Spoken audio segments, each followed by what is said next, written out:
Mari sama-sama mengenal bahasa tubuh dalam kehidupan sehari-hari.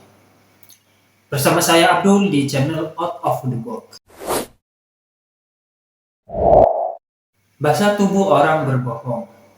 Hampir setiap orang pernah berbohong, baik disadari maupun tidak, direncanakan ataupun spontan. Pada saat tertentu mungkin pasangan kita curiga bahwa kita sedang berbohong, atau sebaliknya, kita curiga bahwa pasangan kitalah yang sedang berbohong. Masalahnya, tahukah kita kalau dia benar berbohong? Sebenarnya tidaklah sulit untuk mengetahui apakah lawan bicara kita sedang berbohong ataupun tidak. Bahasa tubuh secara spontan dan sering tidak disadari akan membeberkan kebohongan tersebut. Hal ini terjadi karena orang yang sedang berbohong lebih memperhatikan ucapannya daripada apa yang terjadi pada tubuhnya. Hasil penelitian yang dilakukan oleh Dr. Desmond Morris menyimpulkan bahwa kita tidak dapat memalsukan bahasa tubuh. Akan tetapi, bukan tidak mungkin orang yang pekerjaannya berbohong bisa mempelajari bahasa tubuh sehingga bisa memanipulasinya. Menangkap sinyal kebohongan dari orang seperti itu memang sedikit sulit. Namun sepintar-pintarnya menyembunyikan kebohongan, pastilah ada isyarat tubuh yang lepas dari kontrolnya, karena otak memiliki sistem pengaman yang akan diteruskan apabila menerima pesan nonverbal yang tidak selaras. Dalam hal ini, wajah merupakan bagian tubuh yang paling sering menunjukkan sinyal kebohongan. Tanda-tanda orang berbohong. Dari berbagai penelitian yang dilakukan oleh para pakar komunikasi nonverbal, terdapat persamaan hasil tentang tanda-tanda orang yang berbohong. Tanda-tanda tersebut bersifat universal dan sangat sulit untuk dimanipulasi. Artinya, kasusnya hampir sama untuk semua orang di belahan bumi manapun. Namun, ada beberapa pengecualian bergantung dari budaya yang melingkupinya. Bab ini hanya akan membahas tanda-tanda kebohongan yang bersifat universal, tidak memandang budaya tertentu, juga tidak memandang kebiasaan dan kelainan syaraf. Menutup mulut dan berbatuk. Menutup mulut merupakan salah satu gerakan yang paling sering digunakan anak-anak ketika berbohong. Orang dewasa pun sering melakukan hal yang sama. Selain menutup mulut, banyak juga orang yang menyamarkan kebohongannya dengan pura-pura batuk. Padahal dia tidak sedang terkena penyakit batuk. Keinginan untuk menutup mulut merupakan gerak refleks yang terjadi dengan sendirinya, saat itu tanpa disadari. Otak menyuruh tangan untuk menghentikan kata-kata bohong yang diucapkan. Charles Darwin juga pernah menuliskan bahwa isyarat keheranan dan menyembunyikan sesuatu tergambar dengan meletakkan tangan di mulut. Sikap ini seperti hendak menghentikan kata-kata yang baru saja keluar. Sama halnya dengan seseorang yang tertawa terlalu keras. Ketika merasa telah melakukan tindakan yang berlebihan dan itu bukan sesuatu yang baik. Secara tidak sadar, dia akan menutup mulutnya seperti hendak menghentikan tangannya. Namun, apabila kita mendapati orang menutup mulutnya sewaktu kita sedang berbicara, berarti dia merasa kitalah yang sedang berbohong kepadanya. Hal itu terjadi karena dia merasa heran dan cemas mengapa kita berbohong. Secara tidak sadar, dia menutup mulutnya sendiri. Biasanya gerak isyarat ini juga dikombinasikan dengan gerak tangan ke bagian wajah yang lain. Untuk melatih dan mengetahui gerak isyarat ini, ada baiknya kita berdiri di tempat umum dan memperhatikan dua orang atau lebih yang sedang berbincang-bincang. Jika komunikasi tersebut berjalan dengan mulus, dalam arti tidak ada yang berbohong, kemungkinannya kita tidak akan menemukan gerak isyarat tersebut. Akan tetapi, jika perbincangan itu dipenuhi dengan kebohongan, kita akan menemukannya dengan mudah. Menyentuh hidung. Gerakan ini relatif lebih halus dibandingkan dengan tindakan menutup mulut. Orang yang sedang berbohong dengan sendirinya akan melakukan gerakan mengusap bagian bawah hidung, baik secara lambat maupun cepat. Jika gerakan ini dilakukan dengan cepat, kita akan kesulitan melihatnya. Biasanya, gerakannya hanya ringan dan lembut di bagian bawah hidung.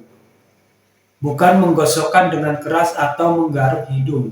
Akan tetapi, kita harus hati-hati dengan gerak isyarat ini, karena bisa saja hidung lawan bicara kita memang sedang katal.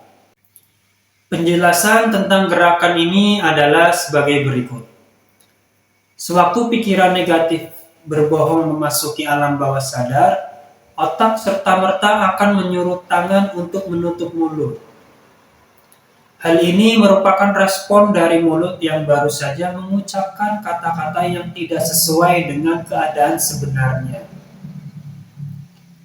Akan tetapi, saat terakhir tangan menuju mulut agar usahanya tidak terlalu jelas terlihat menutup mulut, tangan ditarik menjauhi wajah.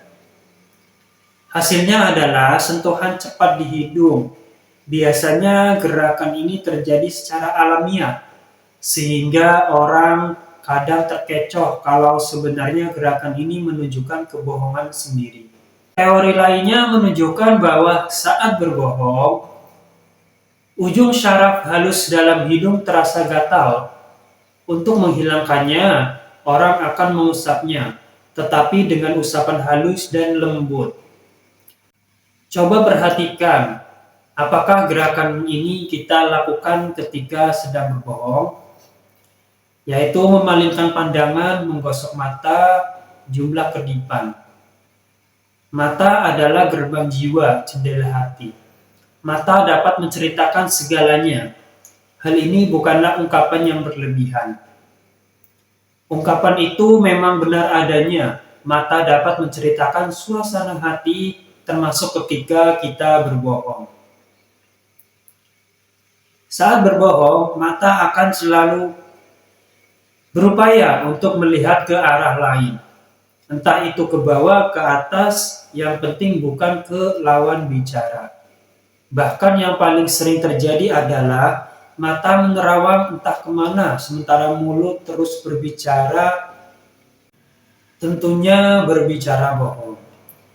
Biasanya memalingkan wajah atau memalingkan pandangan juga diikuti dengan gerakan isyarat menggosok mata, seolah-olah sedang gatal padahal tidak. Bisa juga pandangan tetap tertuju kepada lawan bicara, tetapi mata sering terasa gatal, namun tidak benar-benar gatal.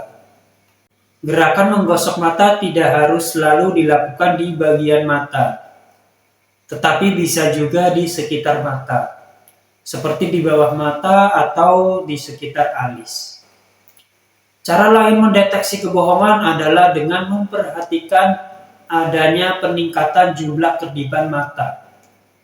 Orang yang berbohong menjadi gugup, sehingga saraf matanya bekerja lebih cepat daripada biasanya. Oleh karena itu, dalam serial TV terkenal, MacGyver selalu menebak apakah lawan bicaranya berbohong atau tidak dengan menghitung jumlah kedipan mata. Yang kedua, memalingkan wajah. Memalingkan wajah ada hubungannya dengan gerak isyarat menggosok mata. Memalingkan wajah bisa dilakukan setelah atau sebelum menggosok mata. Orang yang tidak memandang lawannya ketika sedang berbicara atau mendengarkan, sebenarnya sedang mencoba untuk menyembunyikan sesuatu. Dalam buku The Psychology of Interpersonal Behavior, mengatakan bahwa frekuensi orang saling pandang berkisar antara 30% sampai 60%. dari waktu pembicaraan. Orang cenderung membutuhkan kontak mata lebih banyak saat mendengarkan dibandingkan dengan ketika berbicara. Artinya, seseorang akan lebih banyak melihat lawan bicaranya ketika lawan bicaranya itu sedang berkata-kata. Dalam gerak isyarat ini ada beberapa pengecualian bergantung budaya. Saat berbicara, beberapa orang bahkan tidak berani menatap lawan bicaranya, atau seminimal mungkin menghindari kontak mata. Orang-orang yang pemalu atau tidak percaya diri biasanya melakukan hal ini bukan karena sedang berbohong. Dalam budaya Jawa misalnya, orang yang lebih muda usianya jika berbicara dengan yang lebih tua akan lebih sopan dengan tidak terlalu sering menatap wajah orang yang lebih tua. Untuk itu berhati-hatilah dengan pengecualian ini. Berikutnya menggaruk leher. Menurut penelitian Dr. Morris, gerak isyarat menggaruk leher biasanya dilakukan dengan jari telunjuk. Hal ini menunjukkan keraguan atau ketidakpastian dari perkataan yang baru saja diucapkan. Gerakan isyarat ini bisa dilakukan di sisi kanan ataupun kiri leher, baik dengan menggunakan tangan kiri maupun tangan kanan. Tidak ada penjelasan apakah menggaruk leher bagian depan atau belakang juga merupakan isyarat kebohongan. Walaupun demikian, apabila kita menemukan gerak isyarat lainnya yang mengikutinya, ada kemungkinan menggaruk leher bagian depan atau belakang juga merupakan isyarat kebohongan. Gerakan ini merupakan respon saraf-saraf di sekitar leher yang pada saat berbohong akan terasa gatal. Sebenarnya gerakan ini merupakan satu kesatuan dengan gerakan menutup mulut dan menyentuh hidung. Berikutnya yang keempat, perubahan nada suara. Walaupun sebetulnya bukanlah bagian bahasa tubuh, hal ini cukup layak menjadi rujukan pelajaran memahami karakter lawan bicara. Coba kita amati orang yang sedang diwawancarai orang, presenter televisi atau radio. Kadang-kadang perkataannya terdengar tidak menunjukkan intonasi yang jelas sehingga harus diulang kembali. Perkataannya yang tidak jelas disebabkan oleh volume suara yang mengecilkan atau artikulasi suara yang tidak jelas. Jika hal ini terjadi, kemungkinan besar perkataannya tidak benar. Walaupun orang tersebut sudah berusaha berbicara seperti biasanya, suara yang keluar sangat berbeda dengan harapannya. Hal ini tidak dapat dihindari dan terjadi secara tiba-tiba karena alam bawah sadar mengendalikan ucapan kita. Perubahan suara bisa terjadi ketika seseorang gugup, sehingga suara yang keluar menjadi tidak lancar. Kegugupan juga bisa menjadi tanda kalau seseorang sedang berbohong. Dr. Gabriel menulis sebuah artikel yang mendukung tentang sinyal-sinyal bahasa tubuh yang sudah diuraikan sebelumnya. Menurutnya, orang yang berbohong mempunyai 3 kondisi psikologi, yaitu yang pertama, takut atau cemas. Wajah dan telapak tangan berkeringat, tarik nafas dalam, bibir menjadi kering karena sering menelan ludah dan dibasahi dengan lidah. Berdehem atau batu-batu kecil. Muka berangsur-angsur pucat, lebih sering memainkan tangan. Badan menjadi kaku dan mata sering melirik tajam. Yang kedua, kekuatan untuk menutupi kebohongan. Berusaha menahan ekspresi wajah agar tidak emosi, tersenyum dengan cepat atau tidak lepas, menutupi mulut, menyentuh hidung, mengusap bagian wajah, dan menghindari kontak mata. Yang ketiga, internal konflik. Sering berkedip, menaikkan alis tapi hanya satu sisi, bahu gemetar, hidung terasa gatal, ada perubahan nada suara, tangan gemetar, dan wajah menjadi gugup. Itulah kondisi psikologi seseorang ketika sedang berbohong. Contoh dalam kehidupan nyata, untuk mengetahui dan mempelajari gerak isyarat berbohong, ada baiknya kita mencobanya sendiri dengan lawan bicara kita. Tanyakan hal-hal yang sekiranya dia akan berbohong.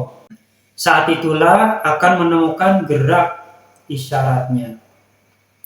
Coba amati apa yang sering dikatakan oleh para artis dan politikus. Ada sebuah simpulan bahwa orang-orang dengan profesi artis dan politikus adalah orang yang ahli dalam memanipulasi bahasa tubuh. Benar tidaknya silakan kita putuskan sendiri. Akan tetapi kalau kita amati kehidupan kedua profesi tersebut, memang ada kecenderungannya. Artis seringkali harus berperan sebagai orang lain. Dengan kata lain, dia sering harus berbohong kepada diri sendiri. Karena hal ini dilakukan secara terus-menerus, ada kalanya dia menganggap berbohong adalah tindakan yang amat wajar baginya. Begitu juga dengan politikus yang seringkali membohongi rakyat untuk mendapatkan dukungan dengan menyembunyikan fakta. Kebohongan yang dilakukan sudah mendarah daging dan terus mempraktikkan. Kebohongan yang dilakukannya sudah mendarah daging dan terus dipraktikkan.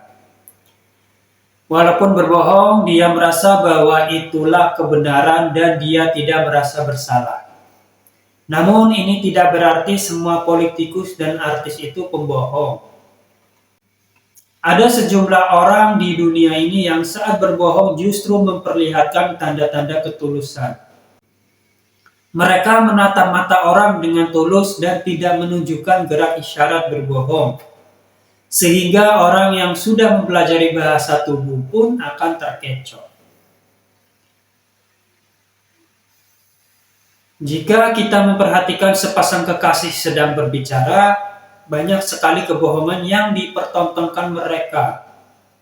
Masa-masa ini merupakan situasi yang rawan untuk berbohong, ketika masing-masing ingin menunjukkan kelebihan serta menutupi kekurangannya. Coba kita ingat-ingat saat kita pacaran dulu, seberapa sering kita berbohong. Menghadapi orang yang berbohong memang tidak mudah. Akan tetapi, Anda pasti akan menghadapinya.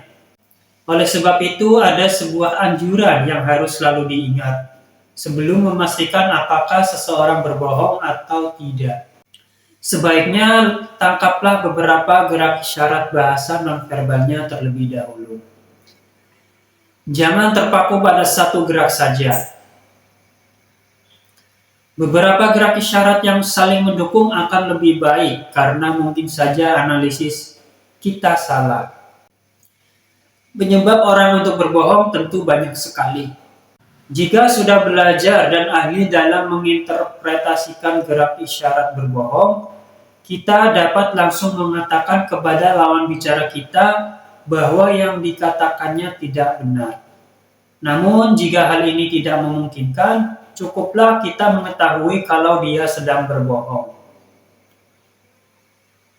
Bisa juga kita berpura-pura tidak tahu agar dia menganggap kita mempercayai perkataannya. Semua itu terserah kita. Namun akan lebih bijaksana jika kita menyadarkan orang yang sedang berbohong dengan cara yang baik. Dengan mempelajari bahasa tubuh, kita dapat lebih waspada dalam menghadapi bermacam-macam orang. Namun, ada yang lebih indah jika kita juga berusaha untuk tidak berbohong.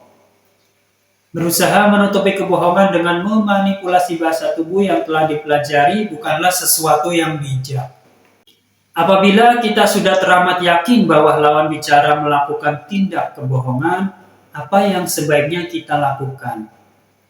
Pertama, bisa saja kita langsung mengatakan bahwa dia sedang berbohong. Kalimat-kalimat yang kita lontarkan sudah tidak membuat simpati. Seperti, jadi percuma saja kamu meneruskan cerita.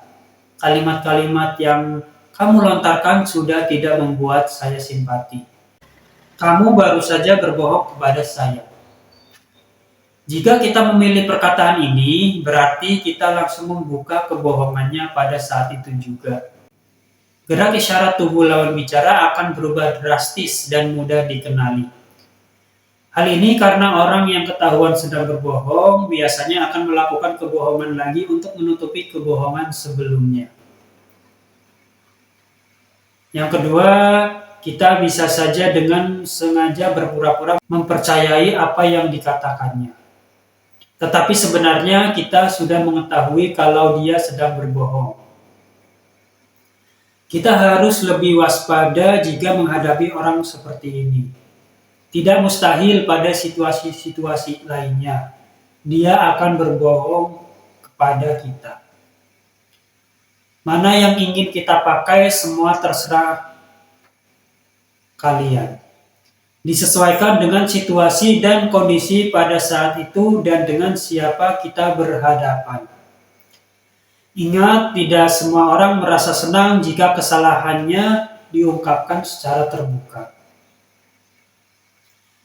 Apabila kita merasa belum ahli untuk melihat bahasa tubuh lawan bicara ketika dia sedang berbohong, ada satu cara yang dapat kita gunakan untuk memancing bahasa tubuhnya agar terlihat semakin jelas. Caranya, ambil satu kasus, misalnya kita merasa kehilangan VCD kesayangannya di dalam kamar. Kita bisa langsung bertanya, sebenarnya kita mengetahui bahwa orang yang mencuri adalah teman kita sendiri. Tapi karena kurangnya bukti, kita mengalami kesulitan menyelidikinya. Kita bisa langsung bertanya, kamu lihat VCD-ku yang hilang 2 hari yang lalu atau tidak? Namun hasilnya sudah pasti, yaitu dia akan berdalih tidak mengetahuinya. Jika dengan ini pun kita sulit menangkap gerak isyarat tubuhnya, lakukan trik lain agar dia terperangkap dalam jebakan kita. Coba tanyakan kepadanya bagaimana pendapatnya tentang isi VCD kesayangan kita itu. Tetapi jangan katakan kalau VCD kita telah hilang. Situasi seperti ini sebetulnya menyebabkan dia merasa ditembak langsung oleh pertanyaan kita. Tentu saja dia akan merasa terganggu, bahkan akan terjadi perubahan pada wajah dan tekanan suaranya.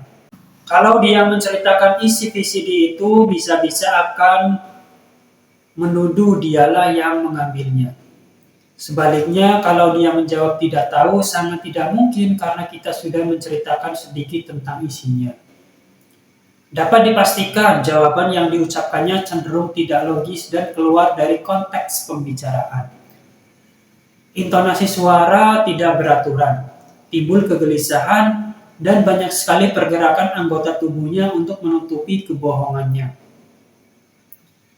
Dari sini akan terlihat bahwa dia sedang berbohong kepada kita.